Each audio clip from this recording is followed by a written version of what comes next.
As Shunsui, along with other Shinigami, runs away to escape from Lige's continuous shots, he and Urahara notice that the surrounding spiritual pressure has waned so much that they can sense the fluctuation of a single spiritual pressure far away. So, Urahara asks if all the lieutenants have been taken out, but Renji responds that he, Rukia, and Hinamori are alright, while Shunsui adds that Nanao is fine as well. Shinji remarks that he doesn't like this. They don't even know where Lige is aiming from, but slowing down would only play into his hands. Further away, while aiming at the Shinigami, Lige notes that he'd be scared too, not even knowing where you're being shot from, losing men one after another by shots from far, far away. How could anybody not be scared of that? Shunsui follows up, saying that either way, the fact that they know nothing about the enemy despite all the casualties they've suffered is troubling. As Lige states that if anybody in the pack isn't afraid, Shunsui turns around, declaring it means it's time to make their next move. Lige comments that Shunsui is either just a fool or crazy. Just then, Shunsui is seemingly shot in the chest by Lige, who states that no matter how beautifully a pack is unified, it will collapse with a single act of folly by an idiot. Claiming he's seen countless packs like that, he adds that he was hoping Shunsui and the others wouldn't be one of them. He begins to hear a technique being chanted nearby and wonders where it's coming from. Suddenly, Shunsui appears behind Lige, slicing off part of his rifle and commending Lige for his quick reflexes, while asserting dominance by telling Lige that now that his weapon is destroyed, his life will be next. Lige can't grasp what just happened. He wonders how Shunsui got behind him so quickly without being noticed, especially from such a long distance.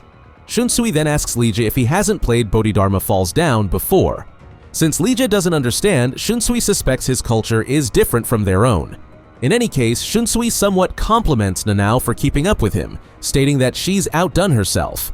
But this doesn't sound like much of a compliment to her.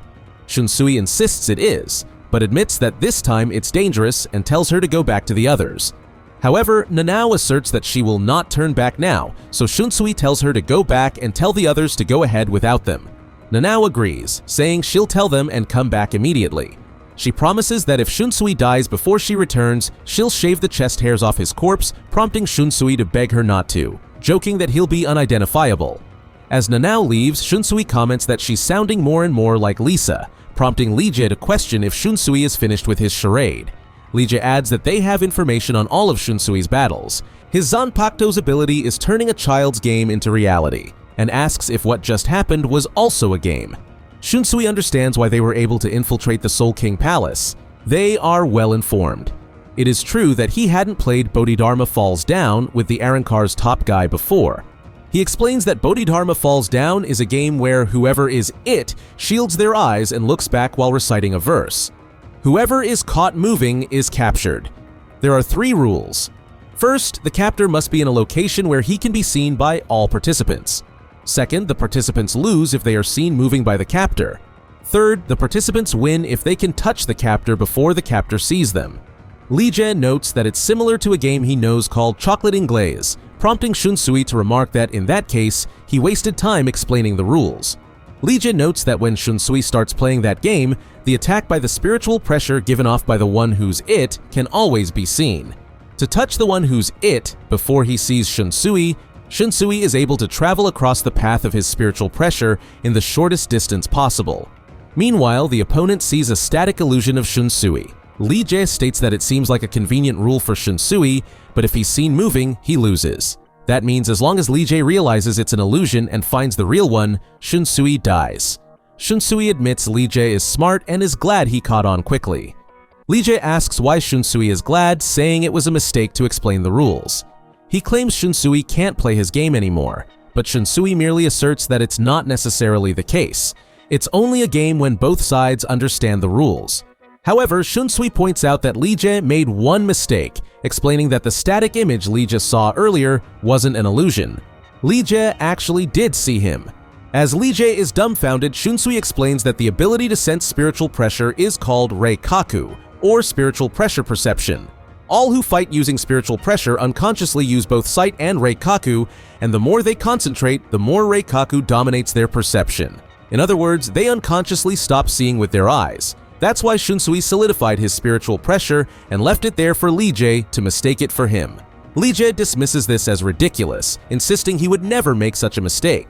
Shunsui asserts that he would, asking Lije who he thinks he is, as he declares himself Shunsui Kyoraku, head captain of the 13 court guard squads, surprising Lije. Seeing Shunsui moving to his left side, Lije removes the rest of the barrel of his rifle, pointing it at Shunsui's chest. Lije claims that Shunsui can't play this game anymore and fires directly at his chest. However, Lije suddenly leaps to avoid a shadow blade emerging from the ground, then fires again at Shunsui, who jumps away, commending Lije for successfully dodging Kage Oni, Shadow Demon, on his first attempt. Lije reiterates that he has detailed information on all of Shunsui's battles, pointing out the hole in Shunsui's foot. He smugly adds that Shunsui knows nothing about the Vandenreich. Shunsui claims he thought he dodged the shot, and tells Lije it isn't fair that only one of them has intel. Lije states he has no intention of fighting fair, and doubts sharing information would make it fair. He introduces himself as Sternritter X, Lille Barro, the X-axis, with the power to penetrate all. He claims there's no room for the concept of dodging to interfere with his ability and shoots Shunsui in the chest again. However, he is shocked when Shunsui appears behind him once more. Shunsui explains that Lije merely fired at an afterimage created by Kage Okuri, Shadow Projection, a game where one focuses on a shadow, projecting it elsewhere. He adds that with a Reikaku as powerful as Lije's, it's certain to leave a vivid afterimage.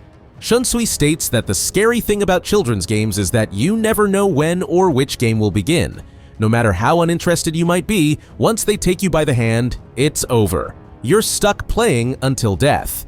Shunsui tells Lije that there is no turning back now, calmly declaring that they will continue playing until one of them falls. Elsewhere in the Warwelt, as Nanao informs the Shinigami that the head captain ordered them to go on ahead, Shinji declares that they will leave Shunsui behind and keep moving. However, Momo mishears and interprets it as though they're all going to help Captain Kyoraku. As Shinji turns around to leave, Momo asks him why they aren't going back to help Captain Kyoraku. Shinji turns back and asks why they should when they're already pressed for time. When Momo keeps insisting, Shinji asks Nanao what she thinks about them leaving. She replies that she's heading back, but the rest of them can go on ahead. Shinji then asks another question, this time to everyone. If Ukitake were here, what would he say? Everyone realizes that if Ukitake were here, he would have respected Shunsui's decision and left him be. Now that everyone is on common ground, Shinji orders everyone to move forward and adds one more thing. If it were the old man Genryusai staying behind, he would say to go on without him too. Bearing the lives of his officers is the head captain's duty. Meanwhile, as Shunsui stands in front of him, Lije asks if he figured that being close would give his sword the advantage, only for Shunsui to assert that he did. He claims that's why Lije has already been cut, as more than half of Lije's rifle falls off. Shunsui says he thought he cut Lije's entire arm off, but notes that maybe he didn't step into it enough. Lije leaps back and reforms his rifle, revealing it is named Diagram, and points out that this gun is his bow, made from his reishi. Shunsui notes that's why Lije can fight with the barrel cut off and create a new one if it breaks, before appearing behind him and telling Lije that he's already forgotten the rules as he slashes at him. This prompts Lije to duck, as Shunsui states that if Lije takes his eyes off him for a moment and catches a glimpse of his shadow, everything he sees with his eyes after that will be a silhouette of him. Shunsui asks Lije if it brings back memories of when he was a child, when he was afraid to death of the silhouette that kept following him, as several copies of Shunsui appear above Lije before descending and stabbing him. However, Lije merely notes that this is the third time as he opens his left eye, before explaining that only when both his eyes are open can he exercise the quintessence of the X-axis. In other words, his shots penetrate Shunsui's body, and his body penetrates Shunsui's blade. Sliding his sword out of Lije, Shunsui asks Lije if this means that when both of his eyes are open, the rules of logic no longer apply. Lije confirms this, claiming that in this moment, no weapon in the world can harm him. He adds that he's allowed to open both eyes only in the brief moments when he falls into crisis during battle, because it wouldn't be fair to the sinners if he kept both eyes open. In that case, Shunsui asks Lije to close them. However, Lije adds that when he opens his eyes 3 times in one battle, he is allowed to continue fighting with them open. He is the last Quincy His Majesty granted power to, His Majesty's masterpiece, the one closest to God. Opening his eyes 3 times is utterly unacceptable, he says, before activating his Quincy, Fullständig Jilliel, Divine Judgment, and shooting at Shunsui, who finds himself unable to move. Badly injured, Shunsui jumps to a nearby building and props himself against it, admitting he's moving pretty well for someone this wounded. He notes it would have been easier if he had died instantly, but when you're halfway strong, not only don't you die, you can't even pass out. And without Nanao around, nobody's there to tell him to shut up. Dodging more shots from Lille, Shunsui leaps through a window into a building. Lille commends Shunsui for escaping quickly despite his wounds, asking if he thinks he can really lose him as he reappears in front of Shunsui. As the Shinigami prepares to attack, Lille reiterates that there is no weapon that can hurt him. However, Shunsui merely states that he knows and wonders how Lille will fare against a Kido blade before using Hado number 78, Zangarin, slashing Flower Ring, destroying the top of the building.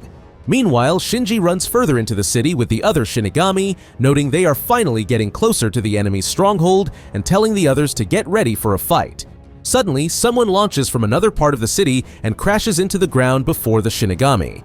Urahara notes that the enemy came flying from a long distance. The enemy steps forward, revealing himself as Gerard Valkyrie, who commends them for making it this far. Shinji remarks that it's not like they came to him, he's the one who came flying to them. However, Gerard merely proclaims that this is as far as they go. If they wish to go any farther, they will have to get past him. Shinji wonders if Gerard is even listening to him and asks who this guy is. Just then, Renji binds Gerard's arm with Zabumaru, stating that he'll just take Gerard down, and then they'll be on their way. When Shinji asks Renji if he can leave Gerard to him, Renji replies that was his plan. As Shinji and the others attempt to move past Gerard, he stretches his cape to block their way, asking who said anything about a one-on-one battle.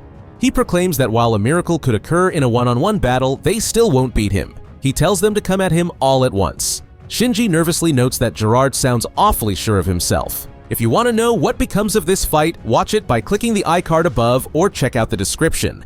But make sure to finish this video first. In another part of the city, Shunsui expresses surprise that his Kido didn't do any real damage, not even a scratch. He states that this is what you call being at the end of your rope, as he's back where they first arrived. He wonders if the others have gotten far enough away. After preemptively apologizing to Nanao for the possibility of her getting caught in this, Shunsui claims it's time to make the next move from the end of the rope. He activates his Bankai, Katen Kyokotsu, Karamatsu Shinju, which suddenly darkens the surrounding area wide enough to catch Ichigo and his group, who are fighting Askin, by surprise. They note that the temperature didn't drop, nor did it get darker, yet they feel chills and trembling.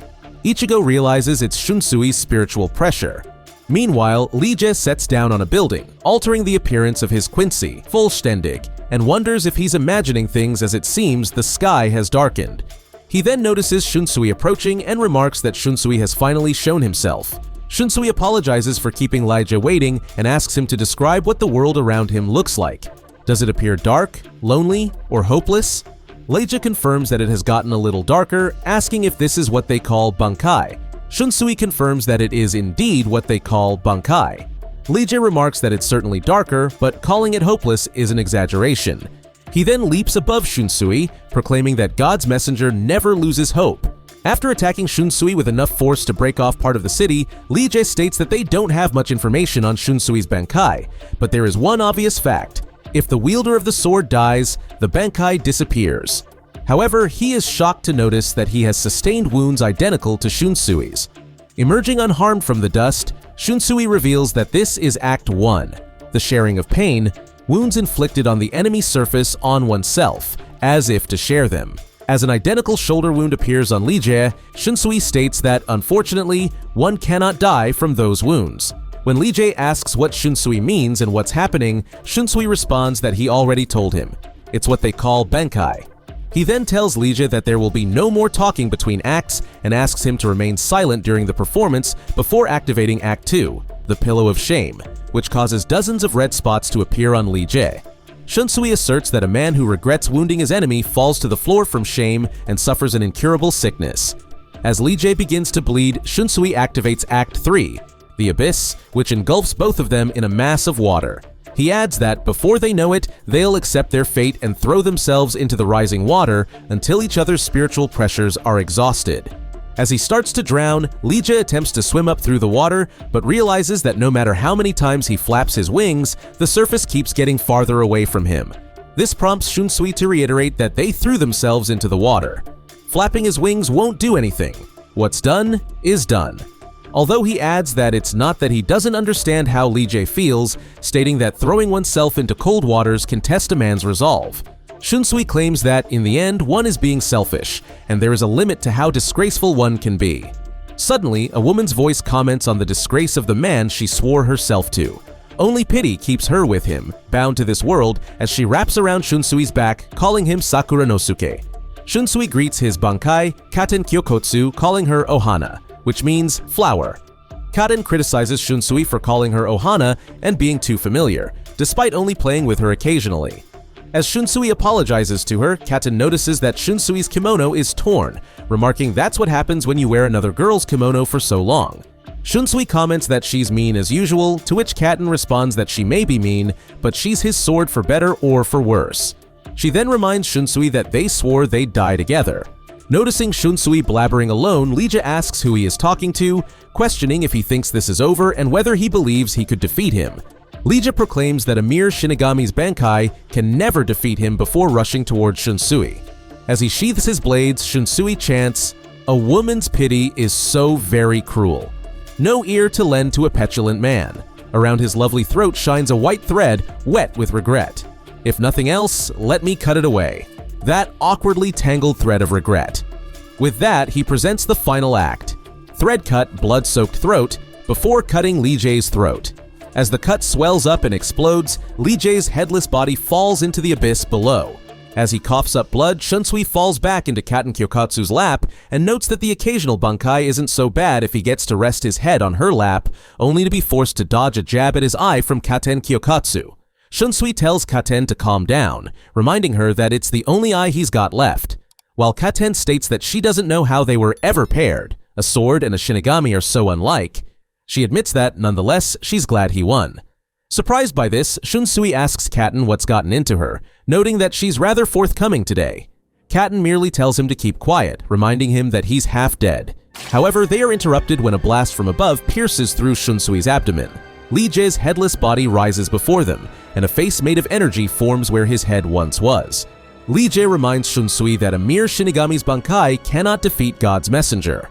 He then alters his body further, transforming into a grotesque combination of multiple birds and animals. Upon seeing Lijae's new form, Shunsui surrenders, noting that even cutting off Lijae's head wasn't enough.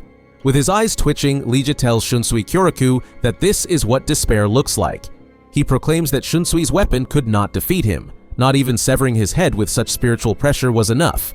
Lija continues, declaring that those who are sinful lose all hope when they behold him. He is immortal. He is invincible. He is God's messenger, granted special privileges.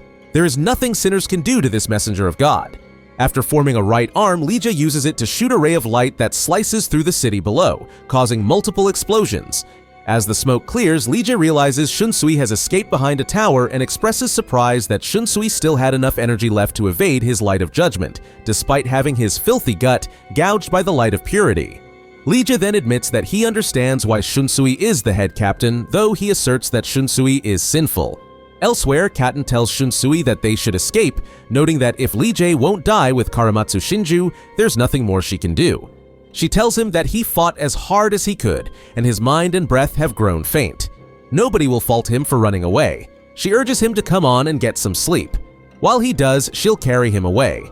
However, as Shunsui closes his eyes, he is awoken by Nanao.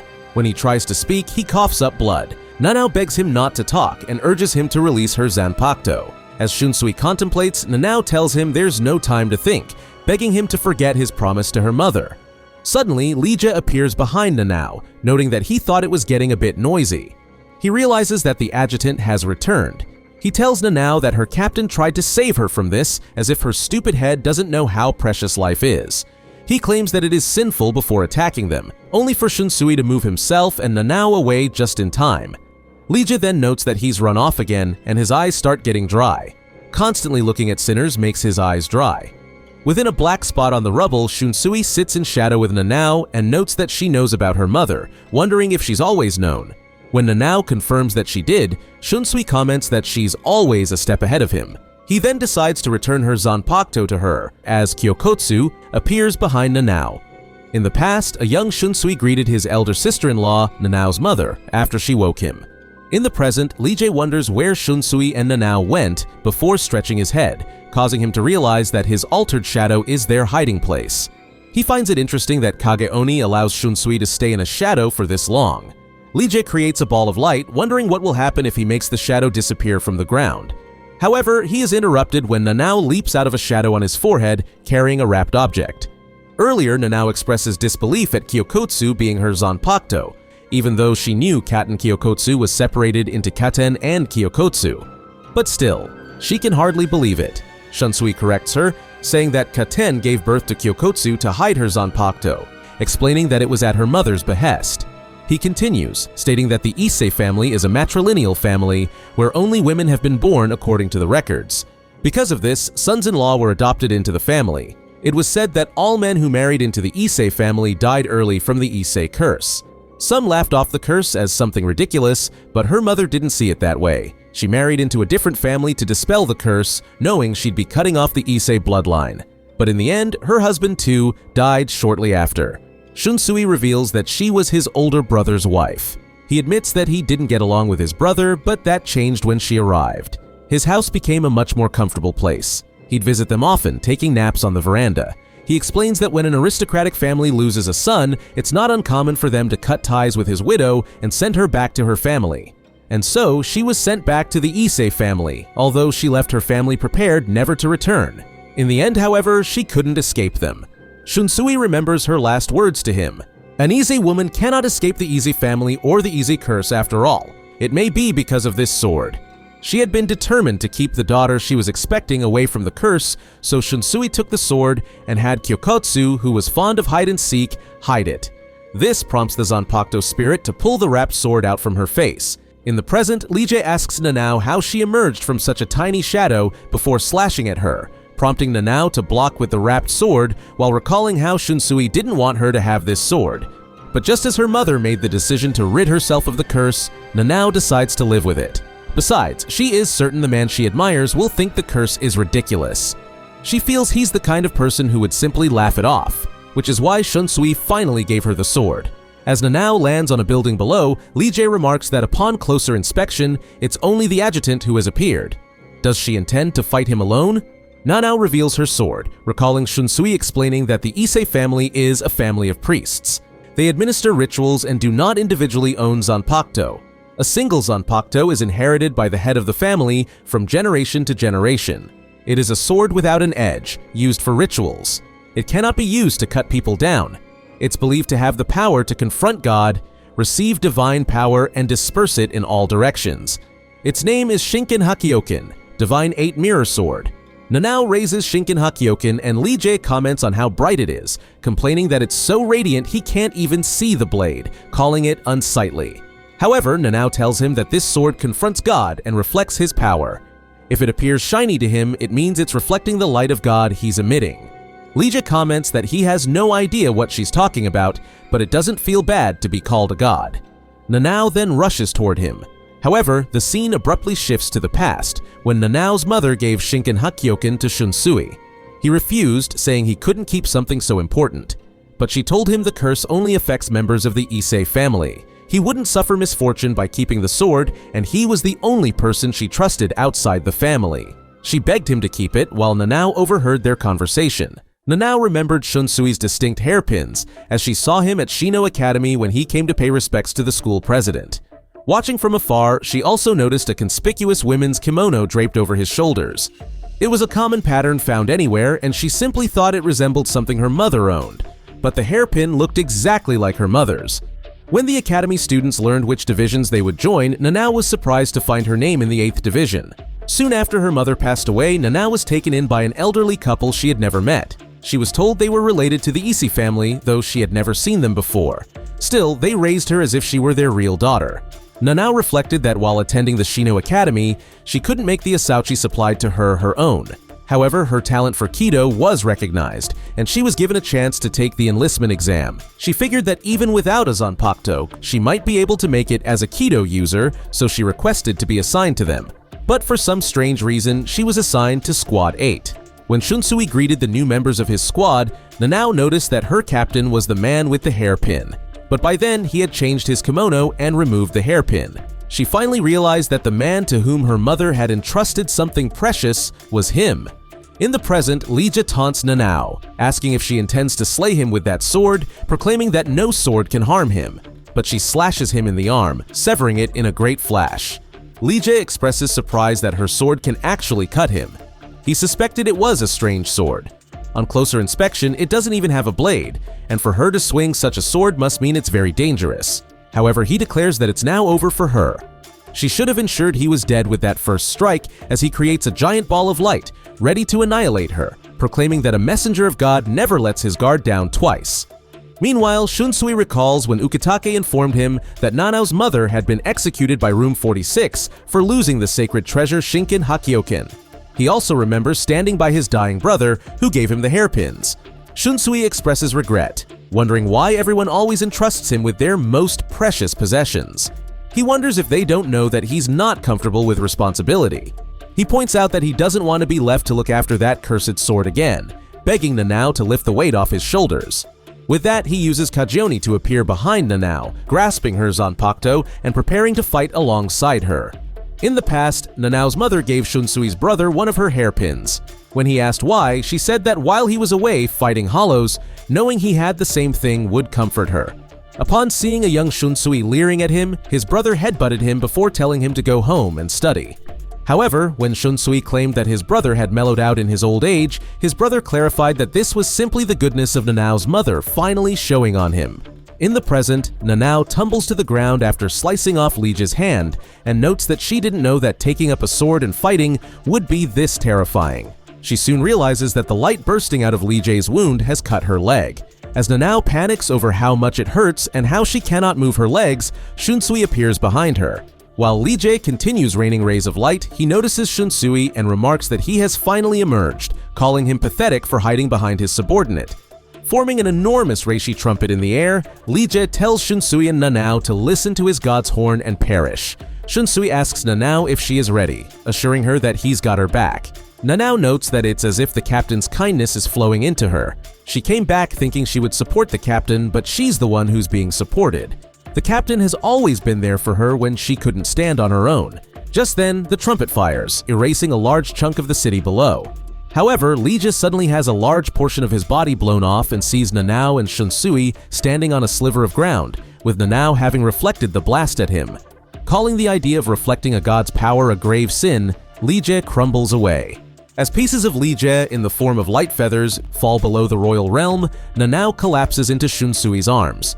Commending Nanao for giving her all, Shunsui decides to return to the others before collapsing himself, noting it's a sign he should rest. Meanwhile, in the Soul Society, Aizen and several unseated Shinigami witness Lije's fragments crashing into the ground.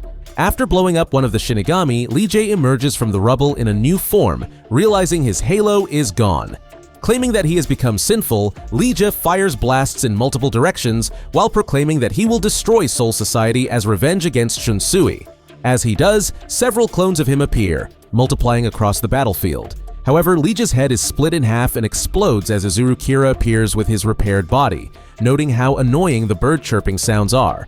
He comments that the noise makes his new hole ache. Cutting through more clones, Izuru says he's glad to have risen from the dead, but everything around him is a mess. He states that while he may have survived, the real question is whether he can protect this place, before challenging the rest of the clones to battle.